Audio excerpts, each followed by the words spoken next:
தேவனுடைய நாமத்தை மகிமைப்படுத்தி குடும்பமாக முன்வந்து பாடி பிறந்த நாளுக்கு ஆண்டவருக்கு 2வது பிறந்த நாள் அவங்க குழந்தைக்கு. அதுக்கு அழகான வார்த்தைகள், இதுவரை எங்களை நீர் நடத்தி வந்ததற்கு நாங்கள் எம்மாத்திரம், நீர் செய்த நன்மைகள் 1000. ஒவ்வொரு குடும்பமும் இன்றைக்கி அப்படி தான் நம்ம ஆண்டவருக்கு நன்றி சொல்ல வந்திருக்கிறோம். இன்றைக்கு வரைக்கும் நம்மளை சுகபத்திரமாய் வழி நடத்தி வந்த தேவனுக்கு நன்றியோடு தேவ சமூகத்தில் நாம் வந்து அமர்ந்திருக்கிறோம். இந்த உலகம் நிரந்தரமல்லாத ஒரு உலகம், நிரந்தரமான ஒரு உலகத்திற்கு செல்கின்றோம்.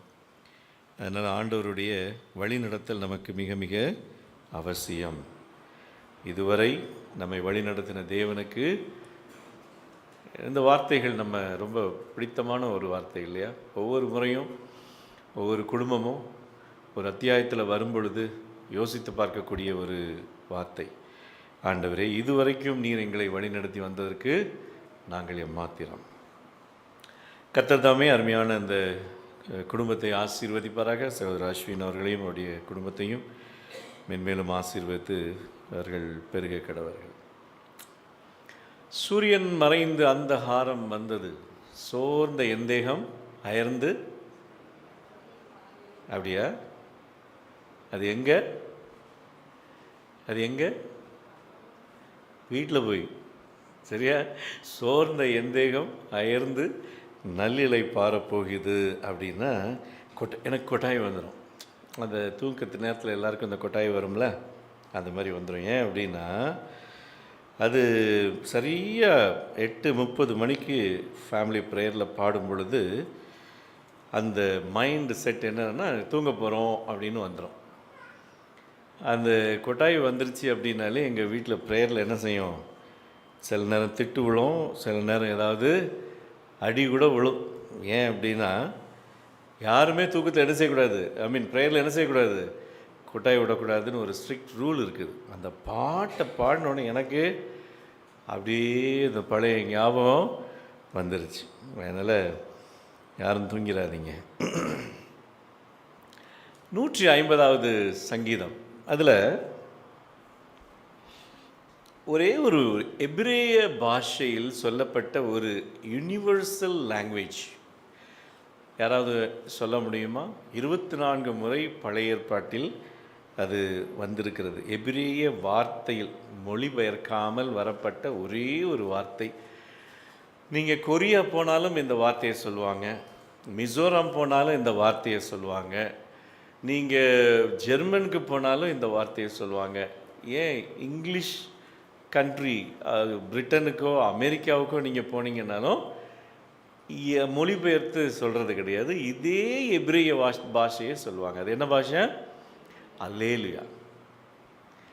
அருமையான ஒரு வார்த்தை. எங்கே பார்த்தாலும் அதை ஏன் அதை பாடலுக்கு பொருத்தி இருக்கிறார்கள் என்று சொன்னால், அதனுடைய அர்த்தம் என்ன?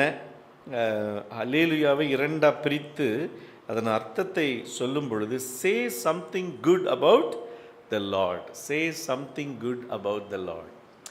கர்த்தரை குறித்து ஏதாவது நல்லதை சொல்ல வேண்டும், அதுதான் அல்லேலுயா. அப்போது அல்லேலுயா அப்படிங்கும்போது அதில் யாவேங்கிற கடைசி வார்த்தை கடவுளை குறிக்கிறது. அதனால் அது யா அப்படின்னு எழுதியிருக்கிறாங்க. அல்லேலா அப்படின்னா say something good about the Lord. Sir, நம்ம இதை எதில் நம்ம கொண்டு வரலாம் அப்படின்னா, பாடல்களில் தான் நம்ம கொண்டு வரலாம். சில நேரங்களில் அல்லேலுயா ஒரு பக்கம், இன்னொன்று கர்த்தரை துதியுங்கள், ப்ரைஸ் த லார்ட். ஸோ முதல்ல நமக்கு இந்த ப்ரைஸ் த லார்ட் அப்படின்னாலே அது ஏதோ ஒன்று மாதிரி இருக்கும். பொதுவாக நம்ம சபையில் ப்ரைஸ் த லார்ட் அப்படின்னு யாரும் சொன்ன மாதிரி நம்ம கேள்விப்பட்டது இல்லையா? ப்ரைஸ் த லார்ட் அப்படின்னு சொல்கிறது இல்லை. பொதுவாக ப்ரைஸ் த லார்ட் அப்படிங்கிறது எங்கே சொல்லுவாங்க? பெந்தேகோஸ்தே சபையில் தான் சொல்லுவாங்க. ப்ரைஸ் த லார்ட் பிரதர், ப்ரைஸ் த லார்ட் சிஸ்டர் அப்படின்னு சொல்லுவாங்க. ஆனால் இங்கு நம்ம வேதத்தில் பார்த்தீங்க அப்படின்னா ப்ரைஸ் த லார்ட் அப்படின்னு சங்கீதக்காரன் நிறைய இடத்துல எழுதி வைத்திருக்கிறார். நிறைய சங்கீதங்களில் அந்த வார்த்தைகள் வருகிறது. 307 முறை அந்த வார்த்தை சங்கீதத்தில் என்ன செய்யுது, வருகிறது. பிரைஸ் த லார்ட், துதியுங்கள் துதியுங்கள் துதியுங்கள் அப்படின்னு. சரி, இப்போ இந்த உலகம் முழுவதற்கும் இந்த வார்த்தையை மொழிபெயர்க்காமல் வருவதற்கு காரணம் என்ன என்று சொன்னால், எங்கே பார்த்தாலும் அல்லேலியான்னு தான் சொல்லுவாங்க.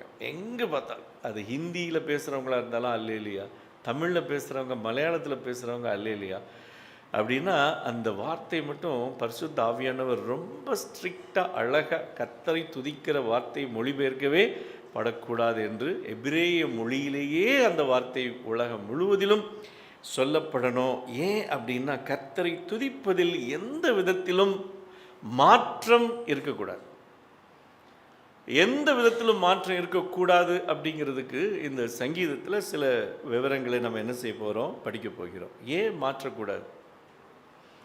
இந்த உலகத்தில் கர்த்தர் செய்து வைத்த அனைத்தும் அப்படியே ஆஸ் இட் இஸ்.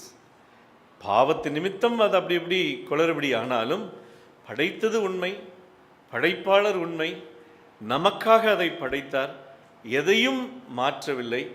சூரியன் காலையில் உதித்து மாலையில் மறைய வேண்டும், இது எங்கேயுமே மாறலை. அது பாட்டுக்கு தினமும் அது வேலையை அது செய்து கொண்டிருக்கிறது. இப்படி அவருடைய படைப்பில் நீங்கள் எதை பார்த்தாலும் எதுவுமே மாறலை. அதே போல தான் அவர் மாறாத கர்த்தர்.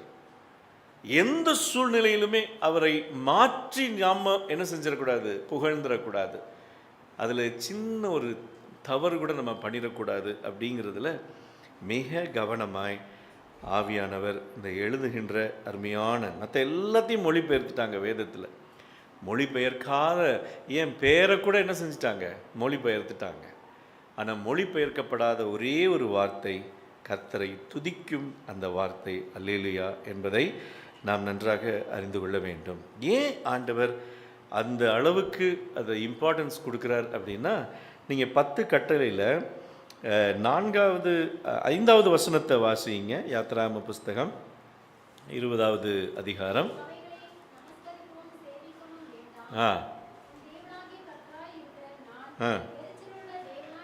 சரி, எரிச்சல் உள்ள தேவனாக இருந்து என்னை பகைக்கிறவர்களை குறித்து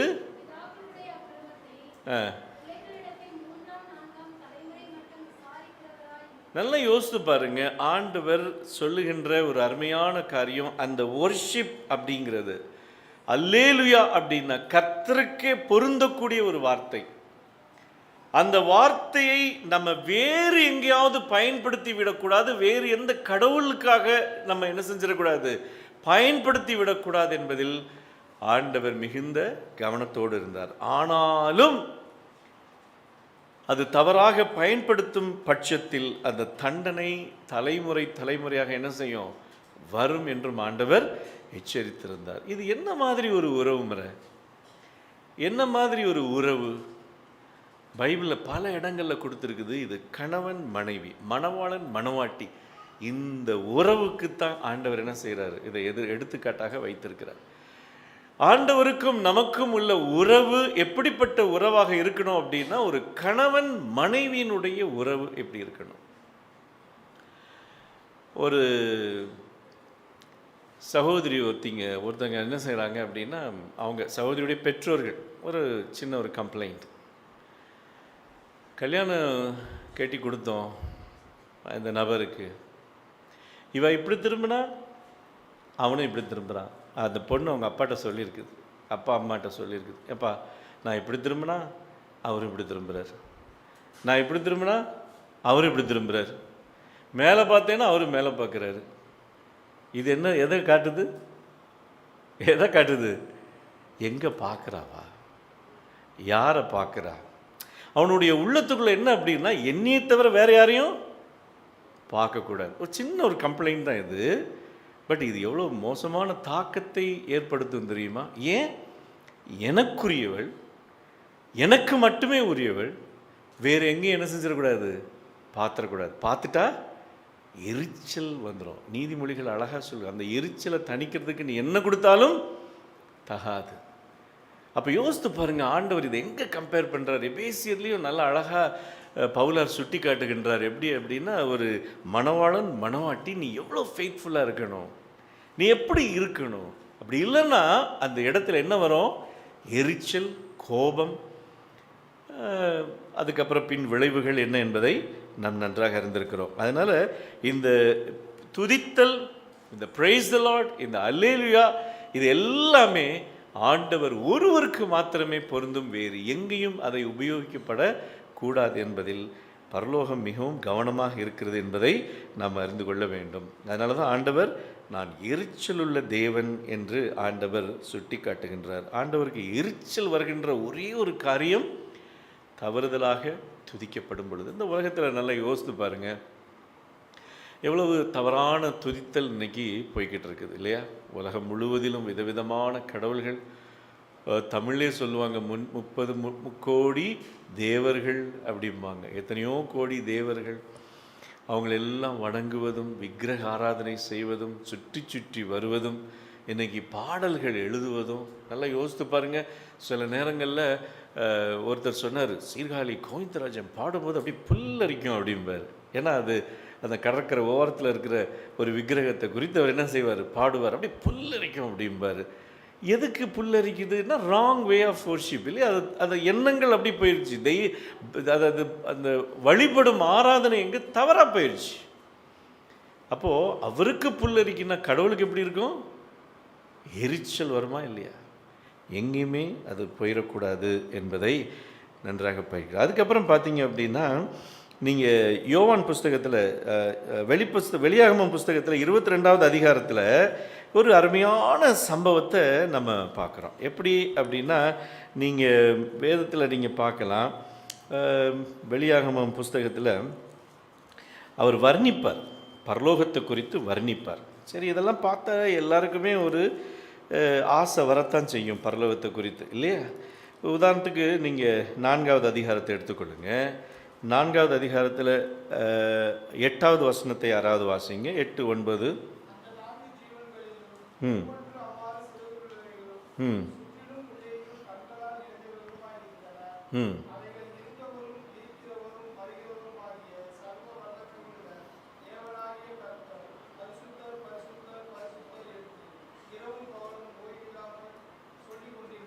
சரி, இப்போ இந்த காட்சியை ஒரு தூதன் அப்படி விளக்குறார். பரலோகத்தில் என்ன நடக்குது, இந்த காட்சிகள் எல்லாம் காட்டுறாரு. காட்டிட்டு ஒவ்வொன்றுக்கும் அவர் எக்ஸ்பிளனேஷன் கொடுத்துக்கிட்டே வர்றாரு. நீங்கள் ஒரு அதிகாரத்தையும் படிக்கும்போது எல்லாமே பரலோகத்திற்குரிய காரியம். கடைசியாக 22வது அதிகாரத்தில் வாங்க, அந்த தூதன் எவ்வளோத்தையும் அழகாக எக்ஸ்பிளைன் பண்ணும்போது 8வது வசனத்தை யாராவது சத்தமாக வாசிங்க. ம்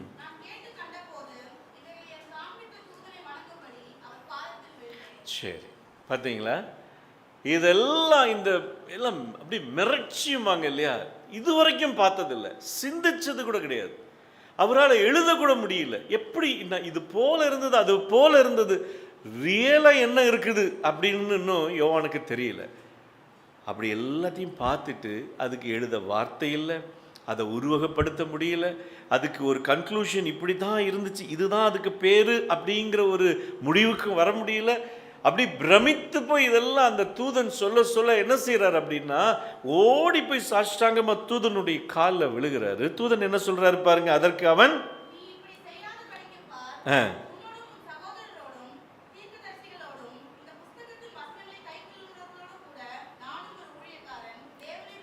worship God, தேவனை தொழுதுகொள், வேற எந்த காரியத்தையும் தொழுது கொள்ளாதே. நானும் உன்னை போல தீர்க்கதரிசிகளைப் போல ஒரு ஊழியக்காரன், பரலோகத்தின் ஊழியக்காரன்.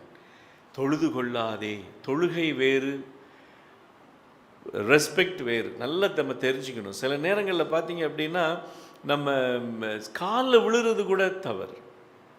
ஒரு சில நேரங்களில் நம்ம கலாச்சாரத்தின் அடிப்படையில் நம்ம என்ன செஞ்சிடறோம் அப்படின்னா காலில் விழுகிறோம். அது பெரியவங்க மேலே ஒரு மரியாதை அப்படின்னு சொல்லி, அது எந்த அளவுக்கு ஒவ்வொருத்தருடைய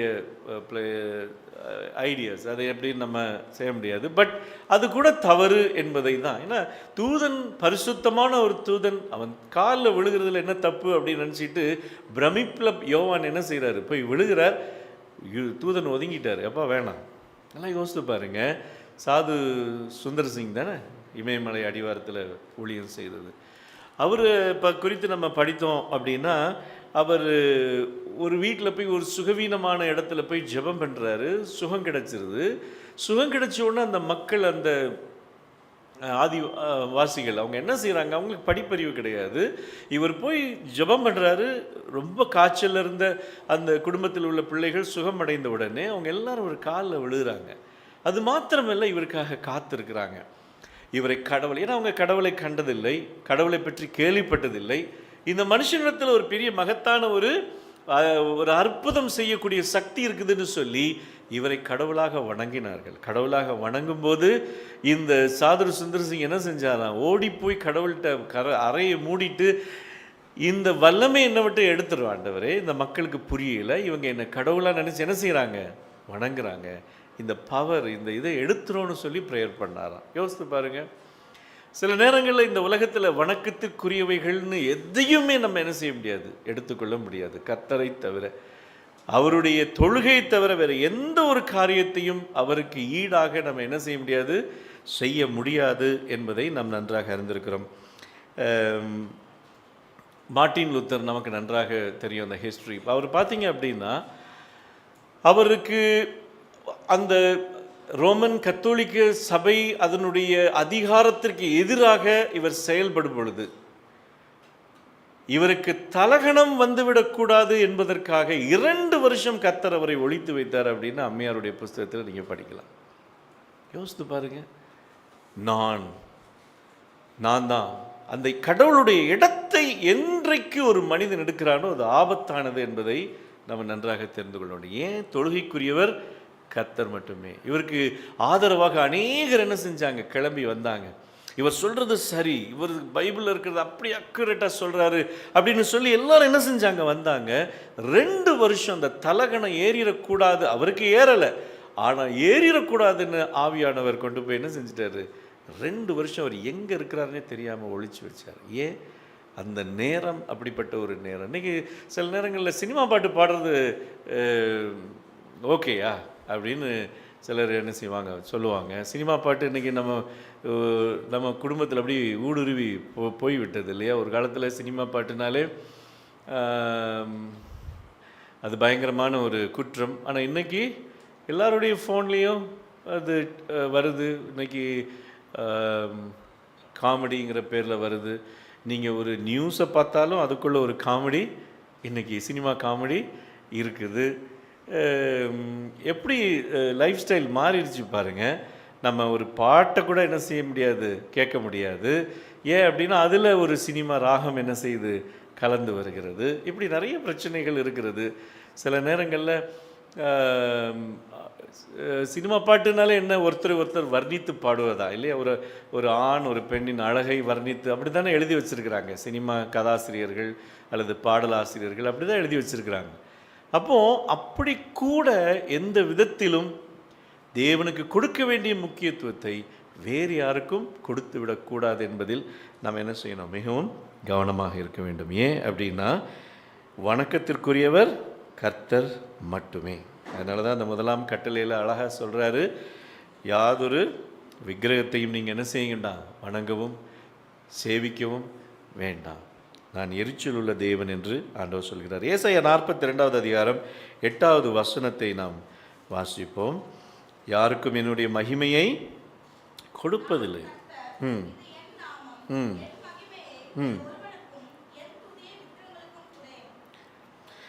என்னுடைய மகிமையை நான் யாருக்கும் கொடை, அது எந்த விக்கிரகங்களுக்கும் நான் கொடை. அப்போ இந்த உலகத்தில் துதித்தல் ஏற்ற ஒரே நபர் ஆண்டவர் மட்டும்தான். வேறு யாருக்கும் அந்த மகிமையை நம்ம என்ன செய்ய முடியாது, கொடுக்க முடியாது. இன்றைக்கி சில நேரங்களில் ரெவரண்ட் அப்படின்னு சிலருடைய பெயர்கள் இருக்கும். அதுவும் அது அவருடைய நாமம் இல்லையா? ரெவரண்ட், பரிசுத்தர், கர்த்தர், பரிசுத்தர். இங்கே பூமியில் யாராவது பரிசுத்தர் இருக்கிறாங்களா? பூமியில் யாரும் பரிசுத்தர் இல்லை இல்லையா? சில காரியங்களில் நம்ம கர்த்தருடைய நாமத்தை வேறு எங்கேயுமே கொடுத்து விடக்கூடாது என்பதில் மிக கவனமாக இருக்க வேண்டும். யோசுவா 24வது அதிகாரத்தில் யோசுவா கேட்குறாரு, நீங்கள் எந்த மட்டும் அது அது யார் கேட்குறா? எலியா கேட்பாரா? எந்த மட்டும் நீங்கள் குந்தி குந்தி நடப்பீங்கன்னு. யோசுவா சொல்வார், நானும் என் வீட்டாருமோ என்றால் கர்த்தரையே சேவிப்போம். அதுக்கு முன்னாடி அந்த வசனம் என்ன சொல்லுது? யோசுவா 24வது அதிகாரத்தை எடுத்துக்கொள்வோம். ஆ ஆ ம்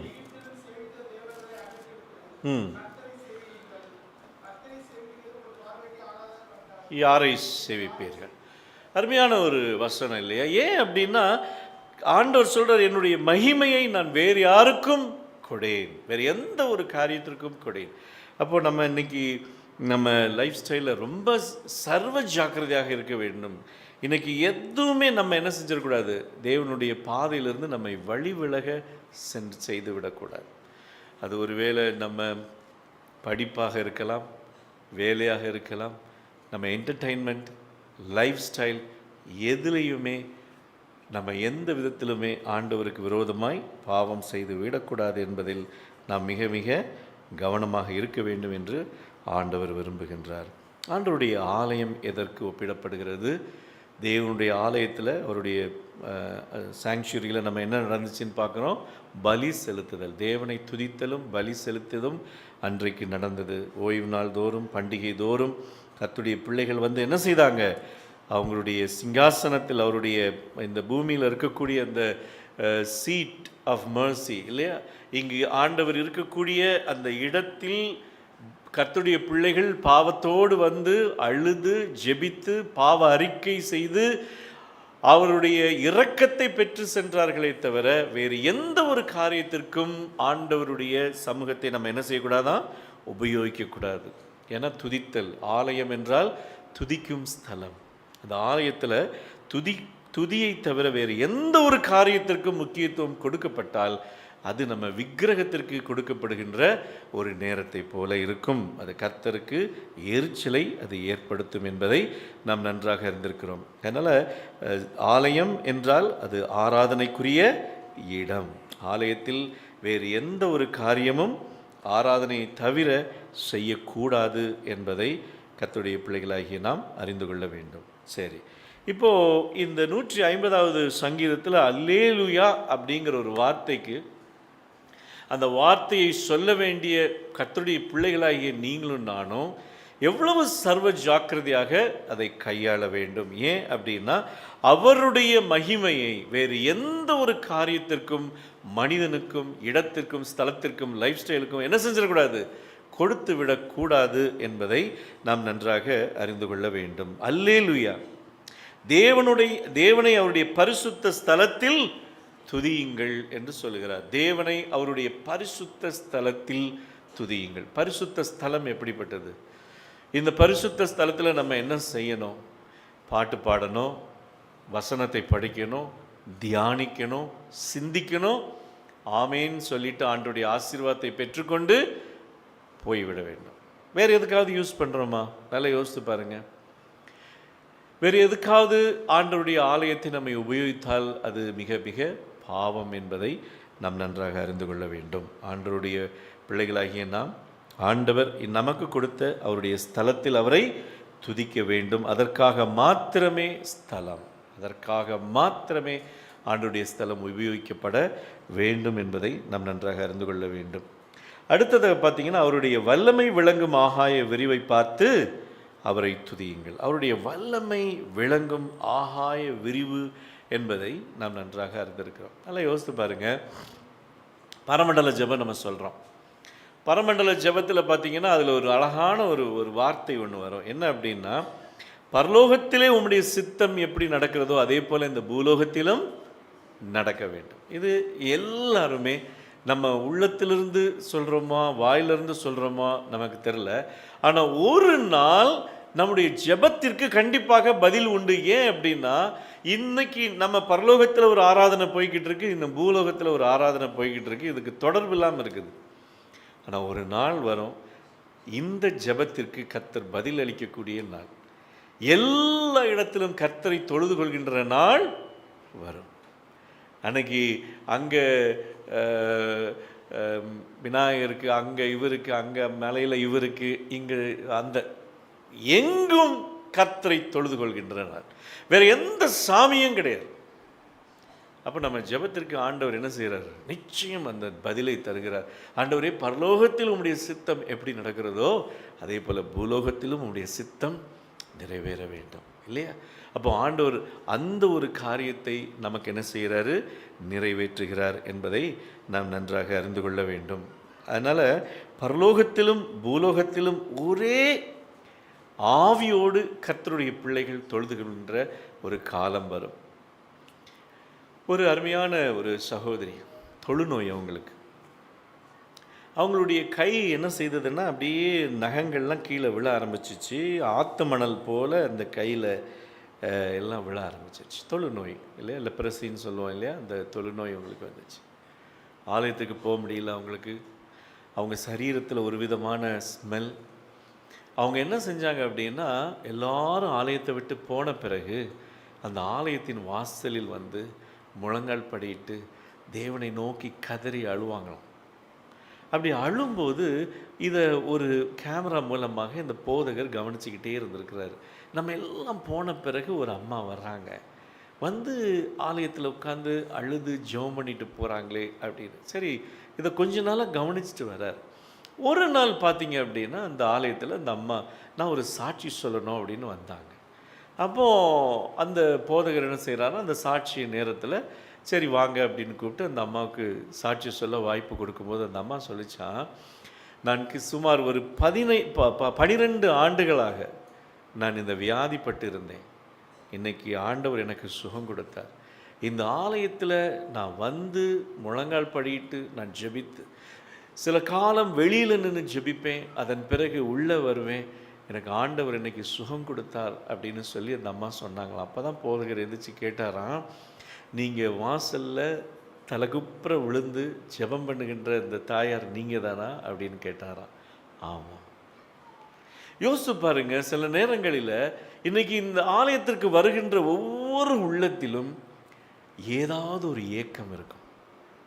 ஆண்டவர் எல்லா உள்ளங்களையும் ஆராய்ந்து அறிந்திருக்கிற தேவன். எதிர்பார்ப்புகள் இருக்கும், இந்த காரியம் நடக்கணும், இந்த சுகவீனம் நீங்கணும், இந்த ஒரு அறுவை சிகிச்சை எனக்கு நடக்கணும், எத்தனை விதமான எண்ணங்கள் யோசனைகளோடு தேவ ஆலயத்திற்கு வருவோம். ஆண்டவருடைய ஆலயம் அதற்குத்தான். ஆண்டவருடைய பிள்ளைகள் வந்து மனம் அழுது ஜெபித்து ஆண்டவருடைய சமூகத்தில் கெஞ்சுவதற்காக ஆண்டவரால் ஏற்படுத்தி வைக்கப்பட்ட பரிசுத்த ஸ்தலம். அதனால தான் இங்கே வரக்கூடிய ஒருவருக்கும் மன நோவு என்ன செஞ்சிடக்கூடாது, நாம் ஏற்படுத்திடக்கூடாது. ஒருவேளை நம்ம பக்கத்தில் ஒரு நெய்பர் உட்கார்ந்துருக்குறாங்கன்னு வைங்களேன், அவங்கள்ட்ட எந்த விதத்திலும் அவங்களுடைய உள்ளத்தில் ஆண்டவரோடு பேசும் பொழுது எந்த விதத்திலும் அவங்களுக்கு நம்ம என்ன செஞ்சிடக்கூடாது, தடையாக இருந்துடக்கூடாது. ரொம்ப சிம்பிள். இன்றைக்கி யாராவது குறை சொல்வது ரொம்ப சுலபம். அப்படி ஏதாவது நம்ம சொல்லிட்டோம் அப்படின்னா அன்றைக்கி வந்து அந்த நபர் இந்த சபையை விட்டு என்ன செஞ்சுருவாங்க, போயிடுவாங்க. எந்த விதத்திலும் யாருக்கும் தீங்கிழைக்காமல் பாதுகாத்து கொள்ளப்பட வேண்டும் ஒரு ஆண்டவருடைய ஆராதனை. அதனால தான் ஆண்டவருடைய பிள்ளைகளாகிய நாம் என்ன செய்யணும் அப்படின்னா, அவருடைய வல்லமையில் அவருடைய வல்லமை விளங்கும் ஆகாய விரிவை பார்த்து அவரை துதியுங்கள். முதல் காரியம் என்ன? அவருடைய பரிசுத்த ஸ்தலத்தில் அவரை துதியுங்கள். பரிசுத்த ஸ்தலம் நமக்கு ஆண்டவரால் கொடுக்கப்பட்டது.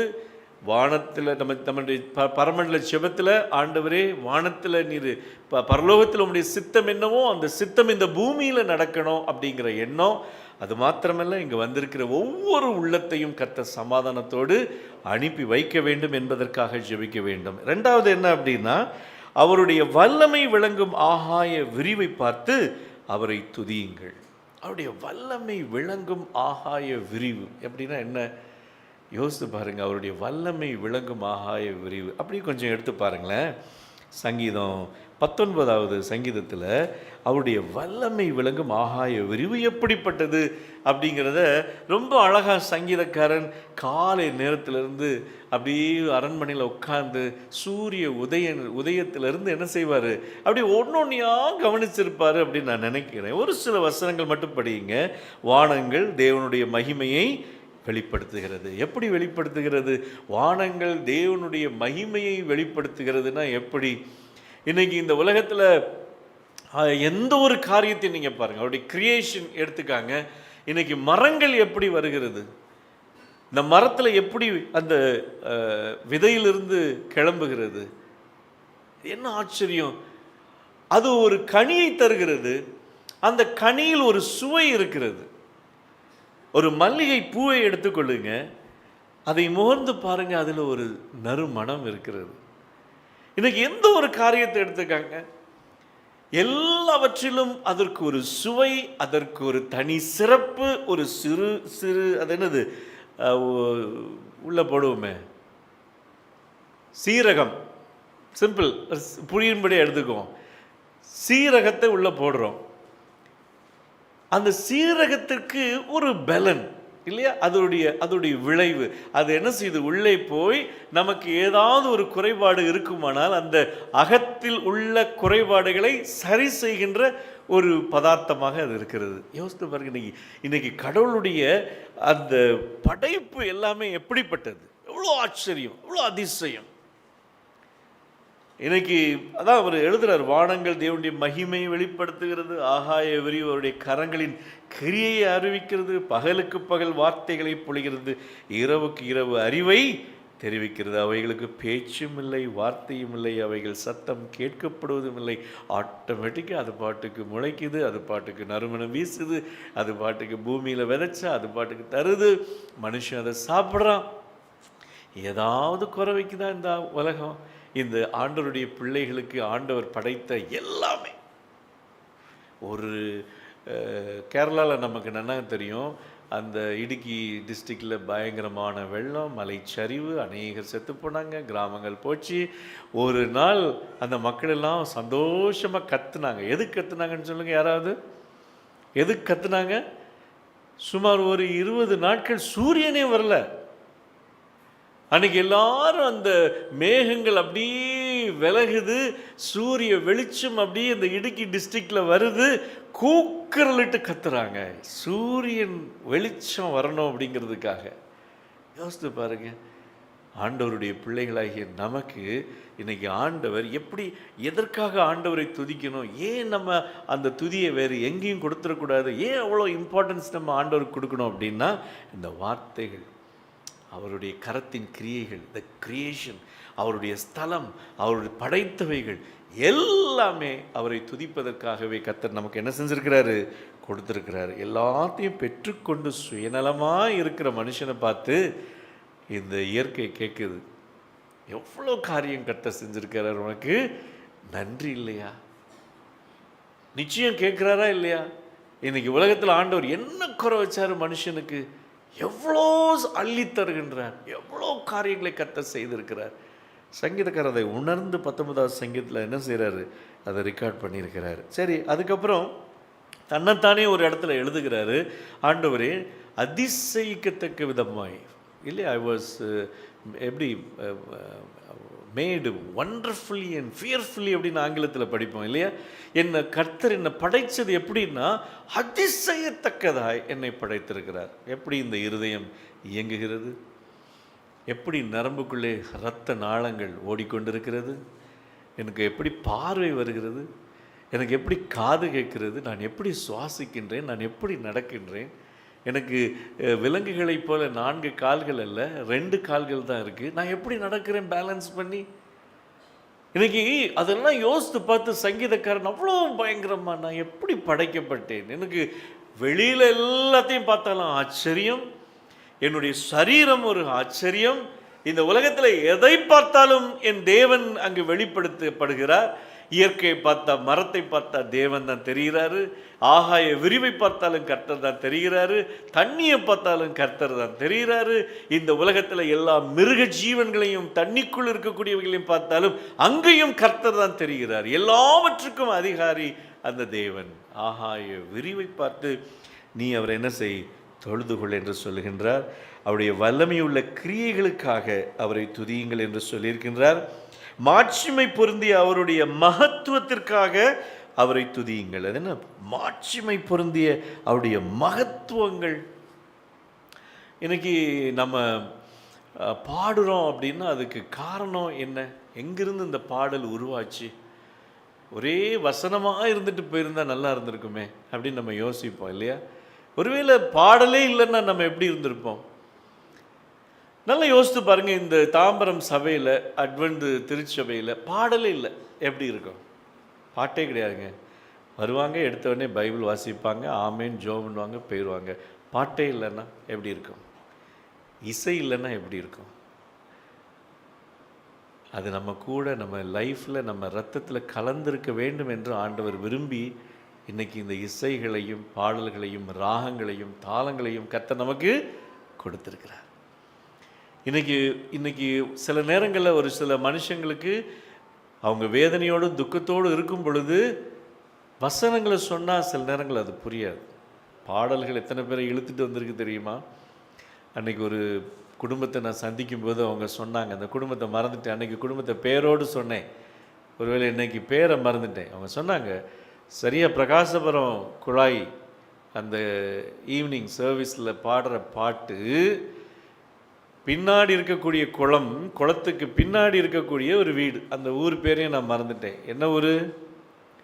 நேராக பிரகாசபுரத்துக்கு பின்னாடி ஒரு குளம் இருக்குமே, அந்த குளம் என்ன குளம் யாருக்காவது தெரியுமா? அந்த குளத்துக்கு ஒரு பேர் உண்டு, கடம்பா குளம். கடம்பா குளத்துக்கு அந்த பக்கம் வயலில் வேலை செஞ்சுக்கிட்டு இருந்த அந்த குடும்பம் கடையனல். நல்லா யோசித்து பாருங்க. அந்த ஃபேமிலி இன்னைக்கு சபையில் பெரிய ஒரு குடும்பம் இன்னைக்கு இருக்கிறாங்க. அவங்க எதை வைத்து ஈர்க்கப்பட்டார்கள் அப்படின்னா, அந்த சகோதரர் அந்த பெரியவர் சொன்ன சாட்சி என்ன அப்படின்னா, அங்கு பாடின பாடல்கள் நான் வயலில் தண்ணி பாய்ச்சிக்கிட்டு இருக்கும்போது என்னுடைய காதில் தொனித்தது, எனக்கு இதமாக இருந்துச்சு மனசுக்கு. உடனே இந்த பாட்டு எங்கே பாடுறாங்க நான் கேட்டு மறுபடியும் என்ன செய்யணும், சுற்றி வரணும். சுற்றி வந்து அந்த சபை எந்த சபை, மறுபடியும் இந்த சபைக்கு நான் என்ன செய்யணும், ஒரு நாள் வரணும் அப்படின்னு சொல்லி தீர்மானித்து அந்த மனுஷன் நைட்டோடு நைட்டாக வீட்டுக்கு போய் இந்த சபையினுடைய டைமிங் எல்லாம் கேட்டு மறுபடியும் அந்த சபை ஆராதனைக்கு வந்து உட்கார்ந்தார். பாடலால் ஈர்க்கப்பட்டவர்கள் இந்த உலகத்தில் எத்தனை பேர்? ஆண்டவருடைய அழகான ஒரு ஊழியமே பாடல்களாக இருக்குது. ரெட் இண்டியன்ஸ் பகுதியில் வேலை செஞ்ச ஒரு ஊழியக்காரர், பிரசித்தி பெற்ற ஊழியக்காரர் நம்மளாம் அறிவோம். ஸ்டோரி தெரியும், அந்த ஊழியக்காரருடைய பேரை மறந்துட்டேன். ஆனால் அவங்க எல்லாருக்கும் கண்டிப்பாக தெரிஞ்சிருக்கும். ரெட் இண்டியன்ஸ் பகுதியில் ஊழியம் செய்தவர். அவர் கிட்டாரோடு போய் ஊழியம் செய்ததுனால தான் நான் பிழைச்சேன்னு ஒரு இடத்துல அவர் சொல்லியிருக்கிறார். ஏன் அப்படின்னா, அவரை கொல்வதற்கு ஈட்டிகளோடு என்ன செஞ்சிட்டாங்க, வந்துட்டாங்க. அவர் என்ன செஞ்சாராம், கண்ணை மூடிட்டு கிட்டார் எடுத்துகிட்டு என்ன செஞ்சாராம், பாடல் அப்படியே பாடிட்டு இருந்தாராம். கண்ணே திறக்கலையாம். யாருக்காவது ஞாபகம் வருதா அவர் பேர்? கண்ணே திறக்கலை. அப்படியே பாடலாம் பாடிக்கிட்டு இருக்கிறாரு. கண்ணை திறந்து பார்க்குறாரு, எல்லாம் சுற்றி உட்காந்துருக்கான். ஈட்டியோட கத்தியோட எல்லாம் சுற்றி வந்து உட்காந்துருக்கிறான். இவர் கண்ணை திறந்து பார்க்குறாரு. மறுபடியும் என்ன செய்கிறாரு, கண்ணை திறந்துக்கிட்டே கிட்டாரை வாசித்து என்ன செய்கிறாராம், பாடினாராம். அந்த பகுதி மக்கள் எல்லாரும் கர்த்தரை என்ன செஞ்சாங்க, ஏற்றுக்கொண்டார்கள். அவரை நேசிக்க ஆரம்பித்தார்கள். இன்றைக்கி கர்த்தருடைய பிள்ளைகளாகிய நாம் ஏன் இன்றைக்கி இந்த சங்கீதக்காரர் இந்த 150வது சங்கீதத்தில் இவ்வளோ அழகாக எழுதியிருக்கிறார் அப்படின்னா, அவர் பாருங்கள், எக்கால துணியோடே அவரை துதியுங்கள், வீணையோடும் சுரமண்டலத்தோடும் அவரை துதியுங்கள், தம்புரோடும் நடனத்தோடும் அவரை துதியுங்கள், யாழோடும் தீங்குழலோடும் அவரை துதியுங்கள், ஓசையுள்ள கைத்தாளங்களோடும் அவரை துதியுங்கள். அதுக்கப்புறம் பேரோசையுள்ள கைத்தாளங்களோடும் அவரை துதியுங்கள். அப்போ அந்த சபை எப்படி இருக்கணும்னு யோசித்து பாருங்க. என்ன ஜோஷுவா எப்படி இருக்கணும், பென்னி எப்படி இருக்கணும்? நம்ம சாங் சர்வீஸே அவ்வளோ பிரம்மாண்டமாக என்ன செய்யணும், இருக்கணும். என்னென்ன இன்ஸ்ட்ருமெண்ட்ஸ் இருக்குதோ, ஏன் வயலின் போடலையே? இங்கிலீஷில் ஏதாவது வயலின் வருதா? வயலின் போடல இல்லை. ஆனால் நம்ம சபையில் சகோதரர் ஷால்டன் ஒரு அழகான திட்டத்தை கொண்டு வந்திருக்கிறாரு. என்ன அப்படின்னா, நம்ம பிள்ளைகள் எல்லாருக்குமே வயலின் தெரிஞ்சிருக்கணும். அதனால் சர்ச் முடிஞ்ச உடனே 6:30 7 o'clock கிட்டத்தட்ட ஒரு 16 பிள்ளைங்க இப்போ வயலின் கற்றுக்கிறாங்க. 16 பிள்ளைகள் வயலினோடு உட்காந்து சாட்டர்டே ஈவினிங் வயலின் கற்றுக்கிறாங்க. எதுக்கு சொல்கிறேன் அப்படின்னா, எல்லாருக்கும் இன்ஸ்ட்ருமெண்ட்ஸ் தெரிஞ்சிருக்கணும். நம்ம பெற்றோர்கள் அது ஒருவேளை நம்ம என்கரேஜ் பண்ணாமட்டோம், நம்ம பிள்ளைகளுக்கு இனி வரும் சந்ததிகளுக்கு அதை என்கரேஜ் பண்ணுங்கள். எல்லாரும் ஒரு இன்ஸ்ட்ருமெண்ட் தெரிஞ்சிருக்கணும். சரி, வரவே இல்லையா, கையவாவது தட்டுங்கிறார். எனக்கு வாசிக்கவே தெரியல, மியூசிக்கே வரமாட்டேக்கு, மியூசிக் மைண்டே இல்லை அப்படின்னா கையவாது தட்டுங்க அப்படின்னு சங்கீதக்காரர் என்ன செய்கிறாரு சொல்கிறார். பேரோசை, ஏதாவது ஒரு சத்தம் ஆண்டவரை துதிக்கும்போது சும்மா உட்காந்துக்கிட்டு என்ன செய்யக்கூடாது, பாடக்கூடாது. கைத்தட்டி பாடலாம், இன்ஸ்ட்ருமெண்ட்ஸ் கொண்டு வந்து வாசிக்கலாம். இல்லை யார் வீட்லேயாவது மவுத் ஆர்கன் இருக்கா? இன்றைக்கி அதெல்லாம் பார்க்கவே முடியல. மவுத் ஆர்கன் கடையில் பஞ்சமா? பையில் தான் பஞ்சம். அக்காடின்னு சொல்லி ஒரு இன்ஸ்ட்ருமெண்ட் உண்டு, இன்றைக்கி அதெல்லாம் கண்ணிலே காணலை. யாராவது பார்த்துருக்கீங்களா? வீட்டில் வச்சுருக்கிறீங்களா? அக்காடின்னு சொல்லி நடராஜன் முதலியார் வாசிப்பார், வாசித்துக்கிட்டே பாடுவார். எவ்வளோ நல்லா இருக்கும் தெரியுமா? எக்கால சத்தம் வானில் தொனித்திடவே நேசுமா ராஜனை வந்துடுவார் அப்படின்னு ட்ரம்பட் வாசிப்பார். 2 இன்ஸ்ட்ருமெண்ட் அவர் வாசிப்பார், ட்ரம்பட்டும் வாசிப்பார், அக்காடினும் வாசிப்பார். நல்லா யோசித்து பாருங்கள், இன்றைக்கி நம்ம பிள்ளைகளுக்கு அந்த இன்ஸ்ட்ருமெண்ட்டுடைய மகிமை நம்ம கொடுத்துருக்குறோமா? இன்றைக்கி நம்முடைய பிள்ளைகள் அதை கையில் எடுத்துட்டா அது உடனே எங்கே போகுது அப்படின்னா நல்ல சினிமா பாட்டுக்கு தான் என்ன செய்யுது, போகுது. அது ரொம்ப ஈஸியாக இருக்குது, கவரக்கூடியதாக இருக்குது, கவர்ச்சிகரமாக இருக்குது. பிள்ளைகள் இன்ஸ்ட்ருமெண்ட் எடுத்தாச்சுனாலே அங்கே போயிடக்கூடாது. அந்த அளவுக்கு நம்ம கர்த்தருடைய பெற்றோர்கள் இந்த துதி எங்கே போயிடக்கூடாது. நல்லா யோசித்து பாருங்கள். நீங்கள் ஒரு வேளை யாராவது கிட்டார் எடுத்துக்கிட்டு சினி மியூசிக் போட்டிங்க அப்படின்னாலே அது விக்கிரக ஆராதனைக்கு சமம். அந்த துதி எங்கே போகுது? பிசாசுக்கு போகுது. நான் ஒரு பாட்டை ரொம்ப விரும்பி பாடுவேன். அந்த பாட்டுக்காக அவார்டெலாம் வாங்கினேன். எனக்கு ஒரு திருக்குச்செம்பு கொடுத்தாங்க, ஒரு சர்டிஃபிகேட் கொடுத்தாங்க, என்னெல்லாமோ கொடுத்தாங்க, நல்லா பாராட்டினாங்க, எல்லாம் கொண்டு வந்தேன். வீட்டில் கொண்டு வந்த உடனே தூக்கி தூர எறிஞ்சிட்டாங்க. ஏன்னா சினிமா பாட்டு பாடிட்டு அந்த அவார்டை வாங்கிட்டு வந்தேன் அப்படின்னு சொல்லி. யோசித்து பாருங்கள், அது ஆபத்து. சில நேரங்களில் நம்மளை என்கரேஜ் பண்ணுவாங்க எல்லாருமே, கூட வா, நல்லா பாடுற, இந்த பாட்டை பாடு. கிட்டத்தட்ட எல்லா காலேஜும் வர்றாங்க, நம்மளும் போய் என்ன செய்யலாம், பாடலாம் அப்படின்னு. அது கர்த்தருக்கு மகிமையை கொண்டு வரல அப்படின்னா அது விக்கிரகத்திற்கு நம்ம அந்த மகிமையை கொடுக்குறதா அர்த்தம். இன்னைக்கு கர்த்தருடைய பிள்ளைகளாகிய நாம் இந்த சங்கீதத்தை படிக்கும் பொழுது இந்த 2 வசனங்கள் அழகாக ஆண்டவர் சொல்லியிருக்கிறாரு. அல்லேலுயா, தேவனை அவருடைய பரிசுத்த ஸ்தலத்தில் துதியுங்கள். தேவனுடைய ஸ்தலம் என்பது அவரை துதிப்பதற்காக வேறு எந்த ஒரு காரியத்திற்கும் உபயோகப்படுத்தக்கூடாது. அவருடைய வல்லமை விளங்கும் ஆகாய விரிவை பார்த்து அவரை துதியுங்கள். அவருடைய வல்லமை விளங்கும் ஆகாய விரிவுனாலே அவருடைய கிரியேஷன், அவர் செய்த காரியம். காலையில் எழுப்புறது, நம்மளை தூங்க வைக்கிறது. எவ்வளவு உலகத்தில் பிரச்சனை இருந்தாலும் போய் படுத்தோம் அப்படின்னா நித்திரை, நமக்கு பிரியமானவனுக்கு கர்த்தர் நித்திரையை கொடுக்குறார், தூக்கத்தை கொடுக்குறார். யோசித்து பாருங்கள், இன்னைக்கு அப்படிப்பட்ட ஒரு தேவன், அவருடைய வல்லமை உள்ள கிரியைகளுக்காய் அவரை துதிங்கள். வல்லமை உள்ள கிரியைகள். அப்படியே லெப்ரசி அந்த சகோதரி, அதுக்கப்புறம் ஆண்டவர் சில நேரங்கள் இன்றைக்கி ஒரு நோய் வந்துருச்சுன்னா அந்த நோய் அப்படியே அவங்கள கொண்டு போயிடும் அப்படின்னு தான் இன்றைக்கி நம்மளுடைய விசுவாசம் இருக்குது. ஒருத்தருக்கு கேன்சர் வந்துருச்சு அப்படின்னா அவ்வளோதான், அவங்க கேன்சர்லேயே செத்து போயிடுவாங்க.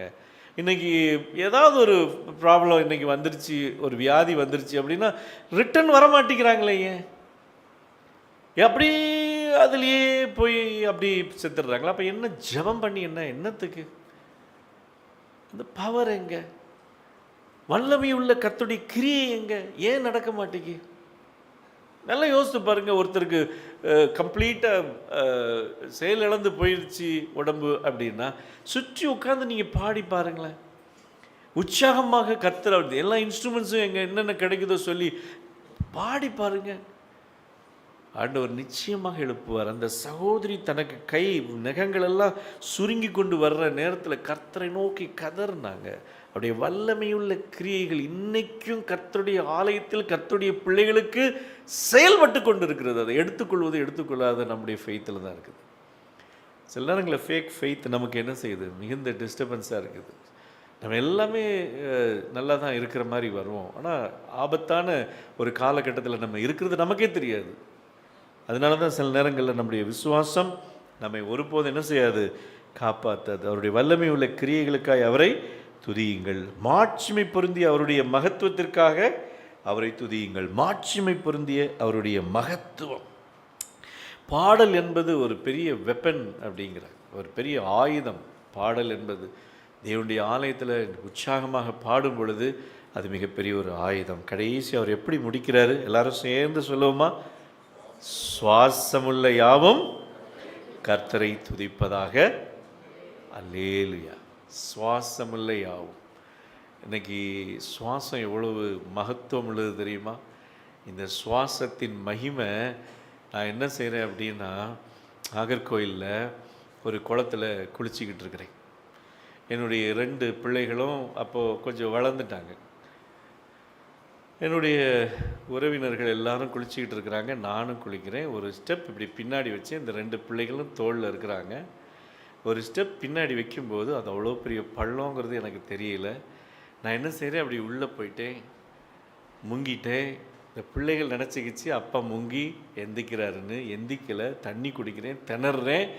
என்னால் மீண்டும் வெளியே வர முடியல. உள்ளத்துக்குள்ளே கடவுளேன்னு சொல்லி வெளியில் வந்தேன் பாருங்க. அப்போ தான் அந்த சுவாசம்னா என்னங்கிறத புரிஞ்சுக்கிட்டேன். அந்த நேரத்தில் மழை பெய்யுது, பயங்கர மழை. நானும் குளத்தில், அழகான குளம், அந்த மீனாட்சிபுரமோ ஏதோ ஒரு ஊர், பார்வதிபுரம், அதில் நின்று அந்த குளத்தில் குளிச்சிக்கிட்டு இருக்கும்போது 2 பிள்ளைகளையும் தோளில் வச்சுருக்கிறேன். அந்த யாருக்குமே தெரியாது நான் ஒரு பெரிய மரண போராட்டத்திலேருந்து மறுபடியும் மீண்டு வந்தேன். கடவுளேன்னு நீங்கள் நினச்சி கூப்பிடுங்க. இந்த மரண போராட்டத்திலேருந்து யாரோ பின்னாடி தள்ளுன மாதிரி இருக்கும். ஏன் அப்படின்னா அடுத்த ஸ்டெப் பள்ளம், திரும்ப முடியாது.